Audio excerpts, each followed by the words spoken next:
Hi everyone, Aiden here with eTrailer. Today we're going to be taking a look at, and later we'll be showing you how to install this TowSmart Class III receiver hitch on our 2024 Hyundai Tucson. Now, while the Tucson on its own is a pretty capable vehicle, you might find yourself running out of room pretty quickly when you pack this full of your family or friends and the cargo space is filled up with all their stuff.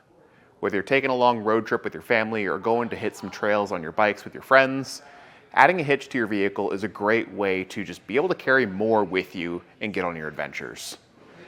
A 2-inch receiver tube like this is going to work with the widest range of different accessories, whether you want to tow a small trailer with your Tucson here, or just add a bike rack or cargo carrier to give you some more space on the inside for your passengers. That 2-inch by 2-inch receiver tube is where your accessories will slide in, and you'll secure them through the side with the standard 5/8" hitch pin. You'll need a hitch pin and clip to secure those accessories, and while one doesn't come with the hitch, typically these will come with your accessories. And a lot of accessories will come with locking hitch pins. It's still a good idea to look at what you plan on picking up, whether it's a bike rack or a cargo carrier, and making sure that it does come with one. If it doesn't, you can always find one here at eTrailer.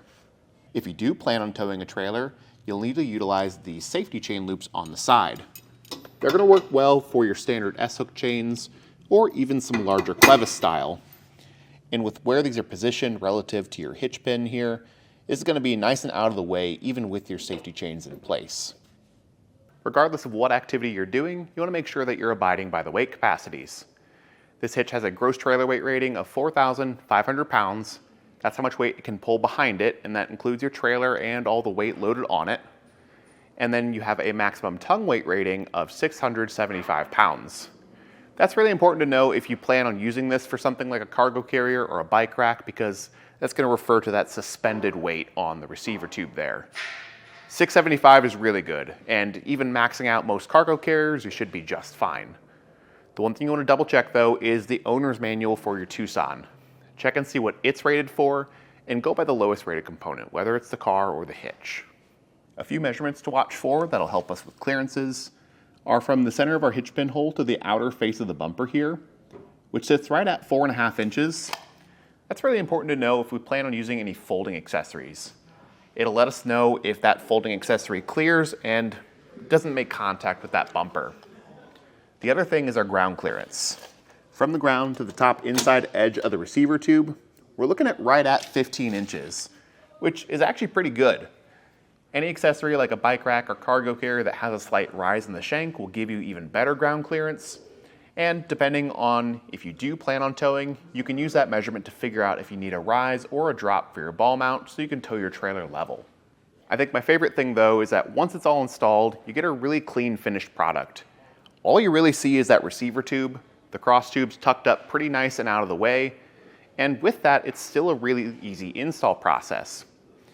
Now, if you decide that this is the right hitch for you and you want to take it on some adventures, we'd love to see a review or maybe a comment on this video, letting us know how you like it, how it's working for you, and what you're using it for.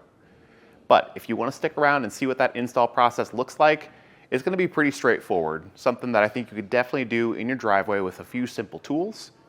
If it's not something you want to tackle, you can always use our dealer locator tool to find a local installer to you to help you get that installed. But if you want to tackle it yourself, follow along and we'll show you how we got this on. We're going to start our installation off underneath the vehicle, removing this plastic underbody panel here. This comes off real easy. There's just a couple of push pin fasteners, and you don't need to remove every single one. This one we will, this one in the cutout we don't, this one we will, this one in the cutout we don't, and just go down the line. There should be 4 of those in total, and you can use a trim tool like I am or a flathead. You just want to draw out that center section, and then the base should come out separate from that. And these ones, they're popping out pretty smooth, but sometimes you will have to pry at the base a little bit. Just go down the line and get all 4 removed. On the back side of that panel, or closer to the front of the vehicle, there's 3 plastic nuts we need to remove. These will take a 14mm socket, and I'm going to do the one in the center last because that will be the last thing holding it in place.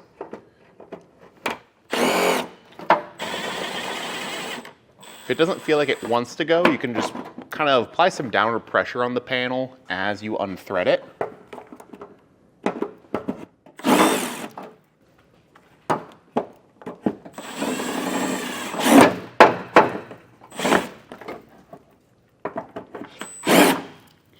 And you can set this aside because it's not going to get reused. Your mounting locations are just going to be a couple of weld nuts up here. There will be one on the bottom right next to this plug, and then two on the side somewhere around here, but I can't quite see, right there. Now it's a good idea to go through maybe with some penetrating oil and a tube brush and clean these out. Our car is pretty new at the time of filming, so these aren't too bad. What I would recommend doing though is taking your hardware and just doing a quick dry run before the hitch is in place, just to ensure that it all threads smoothly. And now's a good idea to just give you an overview of that hardware. All 6 locations are going to get one of these provided bolts and a conical tooth washer with those teeth facing up or in towards the hitch. At this point, once all the holes are clean, we can grab a friend to help us lift. And we're going to feed his end over the exhaust first. You could lower the exhaust if you wanted to, but I found that with just a little bit of careful maneuvering, you can fit that over pretty okay. And this is a pretty snug fit, so I'm just going to tap the hitch up into place until I can see one of my mounting holes aligning, and I can get my hardware started.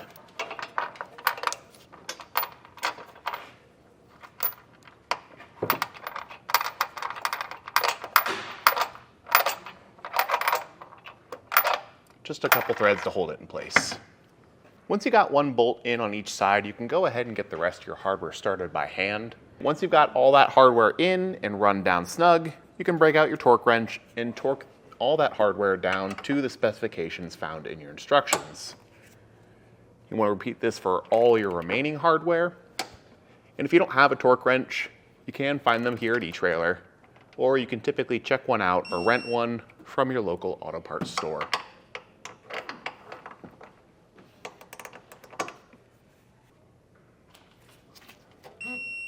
But with all the hardware torqued down, that's it.